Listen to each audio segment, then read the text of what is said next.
అందరికీ నమస్తే అండి.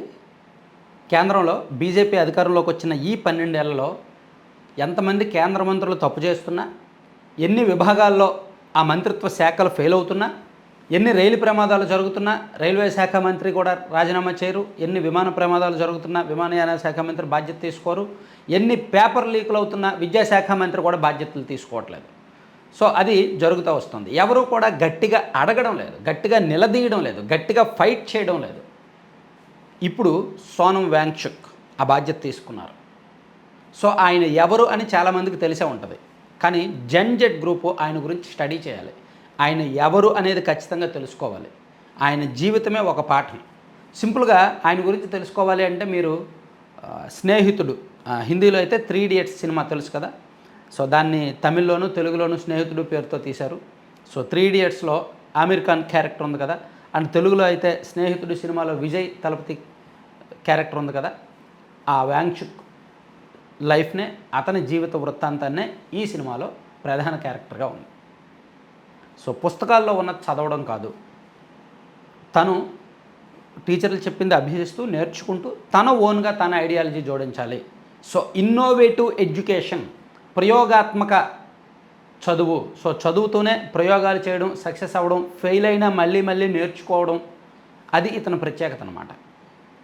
ఈయన గత 18 రోజుల నుంచి కూడా ఆమరణ నిరాహార దీక్ష చేస్తున్నారు. ఎందుకు? దేశంలో కేంద్రంలో బీజేపీ అధికారంలోకి వచ్చిన తర్వాత ముఖ్యంగా ఈ 3-4 ఏళ్ల నుంచి కూడా 6 ప్రధాన పరీక్షల పేపర్లు ముందే లీక్ అయ్యాయి. అలా లీక్ అవుతున్నప్పటికీ కేంద్ర విద్యాశాఖ మంత్రి ధర్మేంద్ర ప్రధాన్ గారు నిమ్మకు నీరెత్తనట్టు వ్యవహరిస్తున్నాడు. ఎవరైనా వ్యతిరేకంగా మాట్లాడితే వాళ్ళని దేశద్రోహులుగా తిరిగి రివర్స్ కౌంటర్ ఇస్తున్నాడు ఆయన. ఏమాత్రం రెస్పాన్సిబిలిటీ తీసుకోవట్లేదు, తిరిగి అటాక్ చేస్తున్నాడు అనమాట. సో ఇది ఈయన పద్ధతి కరెక్ట్ కాదు, ఈ పంధా కరెక్ట్ కాదు. సో ఇతను విద్యాశాఖ మంత్రిగా ఉంటే అసలు ఏమాత్రం ఇలా భవిష్యత్తులో కూడా ఈ తప్పులు జరుగుతాయి, ఇతను అర్జెంటుగా దించేయాలి, అతని మీద చర్యలు తీసుకోవాలి అనే ఏకైక డిమాండ్తో విద్యా వ్యవస్థలో సంస్కరణలు, పేపర్ లీకేజీ కాకుండా కట్టుదిట్టమైన చర్యలు, ధర్మేంద్ర ప్రధాన్ రాజీనామా చేయడం, కేంద్ర ప్రభుత్వం మళ్ళీ ఇటువంటి పునరావృతం కాకుండా చూడాల్సిన బాధ్యతలు గుర్తు చేస్తూ వాంగ్చుక్ గారు ఒక 18 రోజుల నుంచి ఆమరణ నిరాహార దీక్ష చేస్తుంటే నిన్న ఢిల్లీ హైకోర్టు చాలా సీరియస్గా స్పందించి అతని ఆరోగ్యం క్షీణిస్తోంది, అతన్ని కాపాడాల్సిన బాధ్యత కేంద్ర ప్రభుత్వం మీద ఉంది, అర్జెంటుగా అతనికి ట్రీట్మెంట్ ఇచ్చి బాగు చేయండి అని చెప్పి ఢిల్లీ హైకోర్టు కూడా సీరియస్ అయింది.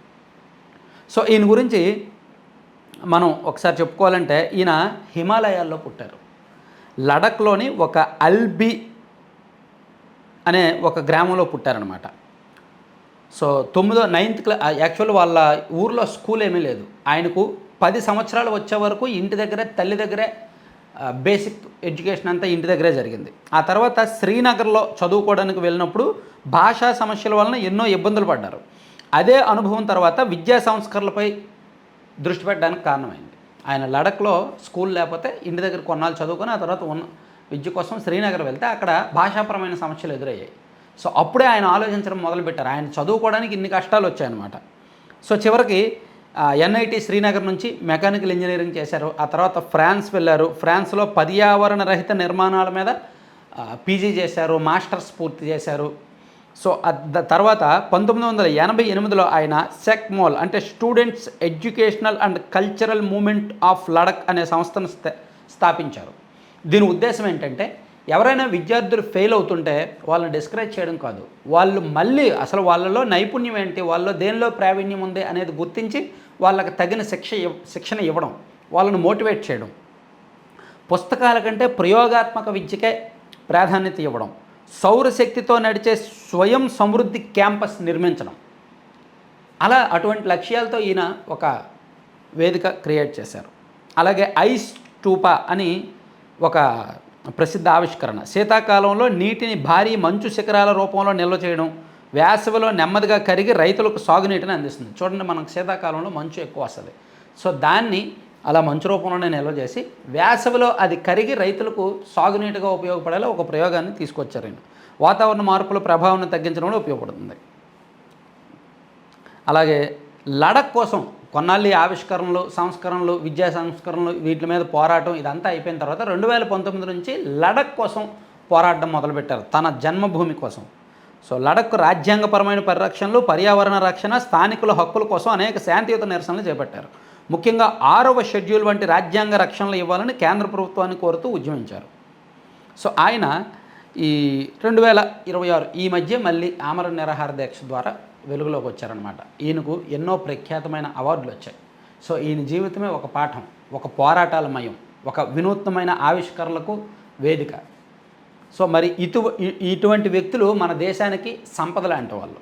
సో వీరిని కేంద్ర ప్రభుత్వం ఇబ్బంది పెడుతోంది. సో అంటే నిజానికి ఆయన ఈ ఆమరణ నిరాహార దీక్ష చేయడంలో ఎటువంటి రాజకీయ ప్రయోజనం లేదు. ఆయన ఏదో పార్టీలో సభ్యుడు కాదు, ఆయన వెనక ఏ రాజకీయ పార్టీ లేదు. ఆయన కేవలం దేశంలో విద్యా వ్యవస్థ బాగలేదు, పేపర్లు వరుసగా లీకేజ్ అవుతున్నాయి, కేంద్ర ప్రభుత్వ స్పందన బాగుండటం లేదు, సో దీన్ని ఎక్కడో దగ్గర అడ్డుకట్ట వేయాలి.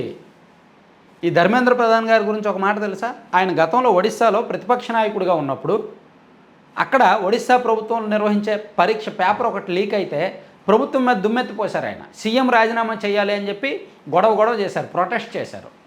అటువంటిది ఇప్పుడు ఈయన కేంద్ర విద్యాశాఖ మంత్రి అయిన తర్వాత వరుసగా పేపర్ లీకేజీలు అవుతున్నా ఈయన రాజీనామా చేయట్లేదే.